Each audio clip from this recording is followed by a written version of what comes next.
Yahweh, Yahweh, Yahweh, Yahweh. Avec un serviteur de Dieu. Un oint de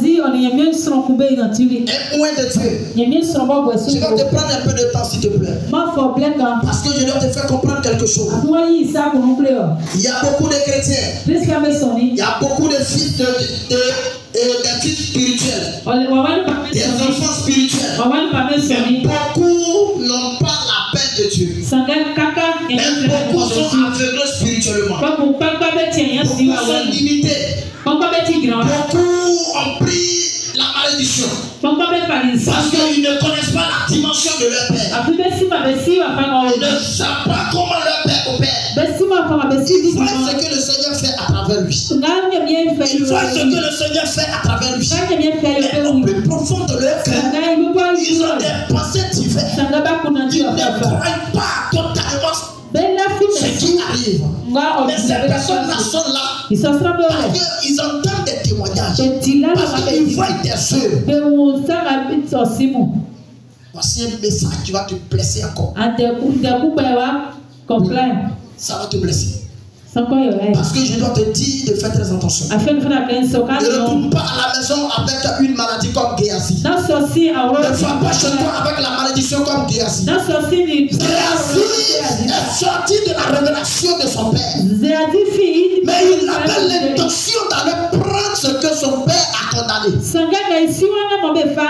voici qu'il a eu un grand problème. Mais ce n'est pas son histoire, ce n'est pas cette histoire-là que je vais expliquer. Mais je vais expliquer l'aveuglement spirituel qui animait Géasi. Nous prenons le livre de 2 Rois chapitre 6. Verset 8 jusqu'au verset 17. 2 Rois 6 à partir du verset 6. La Bible dit quoi? À partir du verset 8. À partir du verset 8. Oui. Le roi de Syrie était en guerre avec Israël et dans un conseil qu'il tient avec ses serviteurs, il dit: mon camp sera dans un tel lieu. Mais l'homme de Dieu fit dire au roi d'Israël: garde-toi de passer dans ce lieu car les Syriens y descendent. Verset 10. Et le roi d'Israël envoya des gens pour s'y tenir en observation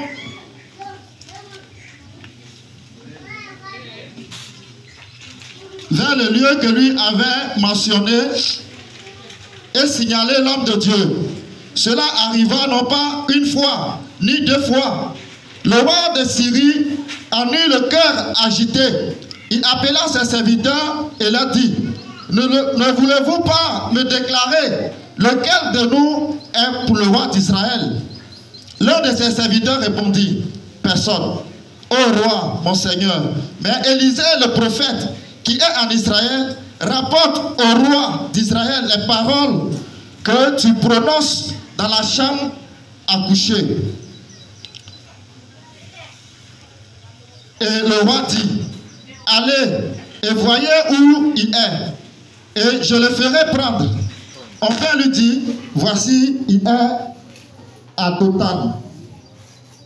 Il y envoya des chevaux, des chats et une forte troupe qui arrivèrent de nuit et qui enveloppaient la ville. Le serviteur de Dieu se leva de bon matin et sortit. Et voici une troupe entourait la ville avec des chevaux et des chars. Et le serviteur de Dieu dit à l'homme de Dieu: ah, mon Seigneur, comment ferons-nous? Il répondit: ne crains point, car ceux qui sont avec nous sont plus grands que ceux qui sont avec eux. Verset 17. Élisée pria et dit: Éternel, ouvre ses yeux, pour qu'il voie. Et l'Éternel ouvrit les yeux du serviteur, qui vit la montagne pleine de chevaux et de chars de feu autour d'Élisée. Verset 18. Acclamons le Seigneur. Merci. Ce matin, mon thème, c'est comment lutter contre l'aveuglement spirituel. Comment sortir de l'aveuglement spirituel? Vous savez, quand tu es aveugle spirituellement, il est difficile pour toi d'être dévoué pour ce que tu fais. La Bible dit, Dieu dit à Abraham, vois le pays que tu vois. Abraham a vu d'abord, avant que Abraham va se lever. Abraham était dévoué parce qu'il a vu la chose d'abord.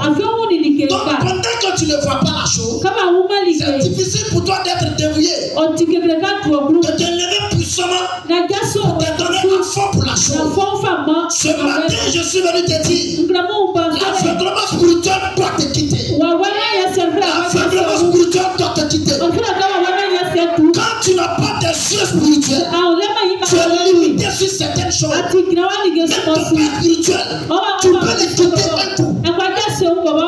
Ici, la Bible dit, il y avait un monsieur qui s'appelait Bartimée. Quand il a vu Jésus, il a crié plus fort.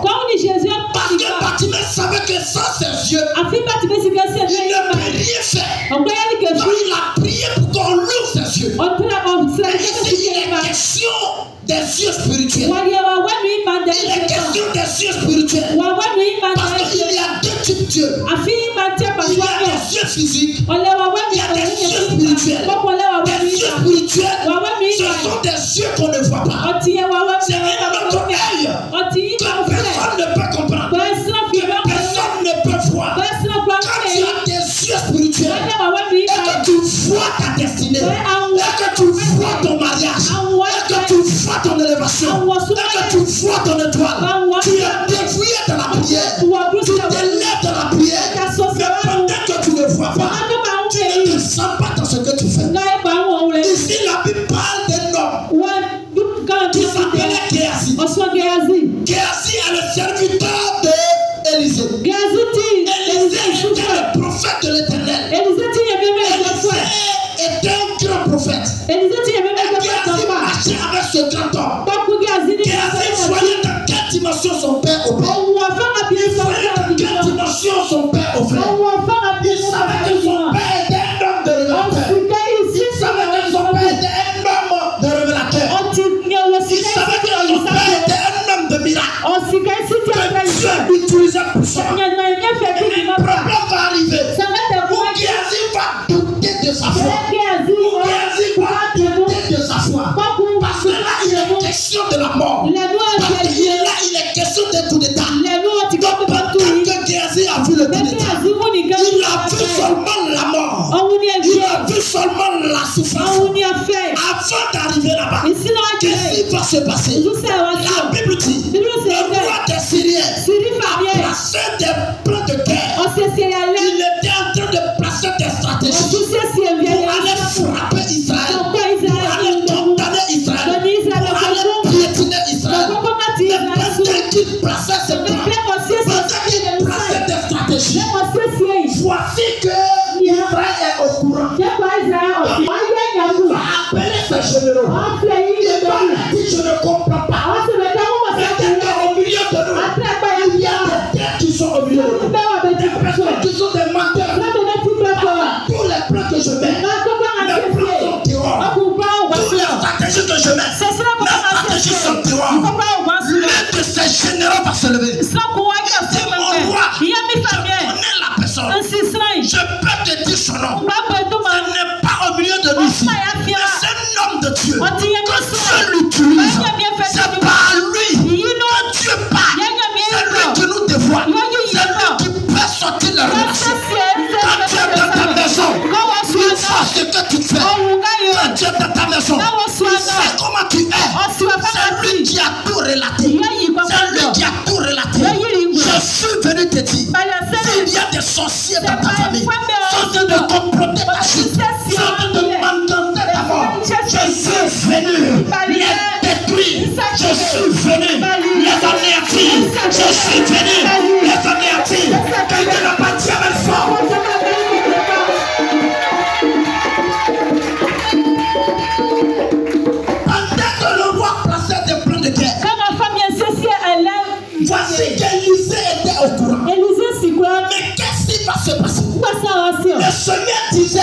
Élysée. Ils sont en train de passer des plans. Il est au milieu de nous. Parce que le roi ne comprend pas. Il fait ses plans avec des hommes sûrs. Il fait ses plans avec ses collaborateurs. Il fait ses plans avec des personnes de confiance. Il ne comprend pas pourquoi le problème est dehors. Il ne comprend pas pourquoi les Israélites sont au courant. Et qu'est-ce qui va se passer? Il va dire, mais tu fais ça. On lui dit, ce n'est pas au milieu de nous. Il y a un homme de Dieu qui s'appelle Élisée. Un homme de Dieu qui s'appelle Élisée. C'est lui qui parle. Il entend ce que tu fais. Même depuis dans ta chambre. Ce que tu fais dans ta chambre. Il est au courant. Ce que tu fais dans ta maison. Il est au courant. Ce que tu dis à ta famille. Il est au courant. C'est lui qui a dit. Ils ont formé des complots dans ton service. Dans ta famille, ils ont formé des complots. On veut te faire quitter dans ton foyer. On veut te faire quitter là où tu travailles. On veut te faire descendre de ton poste. On veut détruire ton mariage. On veut détruire tes choses. On veut détruire tes choses. Ils ont comploté contre toi. Parce qu'on veut que tu dors. Ils ont comploté contre toi. Parce qu'on veut te détruire. Qui fait ça? Ce n'est pas au milieu de nous ici. Mais la personne qui fait, il est à Dothan. Il est à Dothan. C'est lui. Un prophète de Dieu. C'est lui qui entend. Même si tu es dans ta chambre, si tu es dans ta maison, tout ce que tu dis, il entend. Et puis voit. Il entend. Et puis voit. La Bible dit, quand Syrien plaçait cette stratégie de guerre pour aller attaquer Israël, Élisée a entendu. Et il va dire au roi des Israël, il va lui dire, passez pas dans tel lieu. Parce que les Syriens sont là. Si vous partez, vous allez partir. Ils vont vous tuer. Écoute-moi très bien. Je ne sais pas qui a complété contre toi. Ils t'ont appelé depuis le village. On veut forcément te voir. On veut obligatoirement te voir. Je suis venu te dire, s'il y a un plan derrière cet appel, s'il y a un plan derrière cela, je suis venu comme Élisée. Avertis cela. Je suis venu comme Élisée. Écraser cela. Je suis venu comme Élisée. Piétiner cela. Ils ont fait des complots. Ils ont fait des complots. Depuis ton commerce. Fermer ton commerce. Pour barricader ton commerce. Ils veulent détruire ton commerce. Même ton foyer. Il y a un plan derrière toi. Même dans ton service. Il y a un plan derrière toi. Dans le plus tôt, de te faire descendre de ta poche. Dans le plus tôt, de te faire sortir de ta poche. Mais je suis venu te dire, Dieu va te révéler. Dieu va te parler. Dieu va te révéler. La personne qui veut te tuer. La personne qui veut te tuer. Il ne prend pas ta tête. Il ne prend pas ta tête. Il ne prend pas ta tête. Parce que le plan est déjà détruit. Il ne prend pas ta tête. Parce que le plan est déjà caché. Il ne prend pas ta tête. Parce que le plan est déjà caché. Il ne prend pas ta tête. Parce que j'ai localisé leur technique. J'ai localisé ce qu'ils ont comploté. J'ai localisé ce qu'ils ont fait. J'ai localisé. J'ai localisé. J'ai localisé. Ils ont décidé de te tuer. Cela a été révélé. Ils ont décidé de t'anéantir. Cela a été révélé. Si quelqu'un se lève pour qu'il amène des forts. Le plan c'est quoi? C'est de frapper Israël. C'est de frapper Israël. Il y avait un homme révélateur. Il y avait un homme révélateur qui était derrière Israël. Dans ta famille, un comploteur qui est là. Il y a un grec qui est au milieu de vous. Il y a un grec qui est au milieu de vous. Qui veut vous détruire. Mais ici à la mèche, il y a un Élisée. C'est Élisée. Qui va révéler la personne. C'est Élisée. Ça te dit le nom de la personne. Tu veux te détruire. Tu veux t'anéantir. Mais il va pas dire son nom. C'est Élisée. C'est Jacob. C'est d'abord. Tu feras.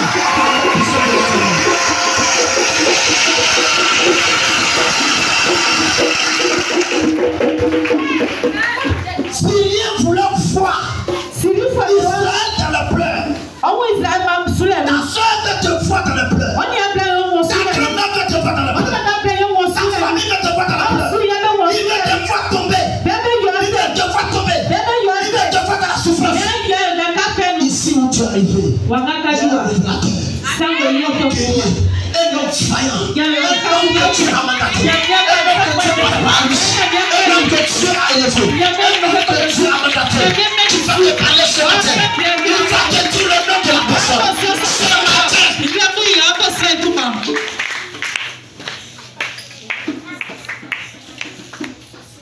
On dit la personne n'est pas au milieu de lui. Mais il est en Israël.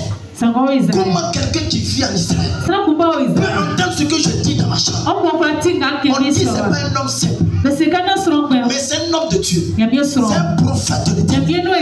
C'est un prophète de l'Éternel. Et la Bible dit, le roi va envoyer des gens pour aller arrêter Élisée. Il va dire allez-y l'arrêter. Allez-y l'appeler. Et ils sont partis. La Bible dit, Géasi qui était le serviteur d'Élisée, il sort le matin. La maison d'Élisée était entourée des chars. Et là, il va douter un peu. Là, il va douter un peu.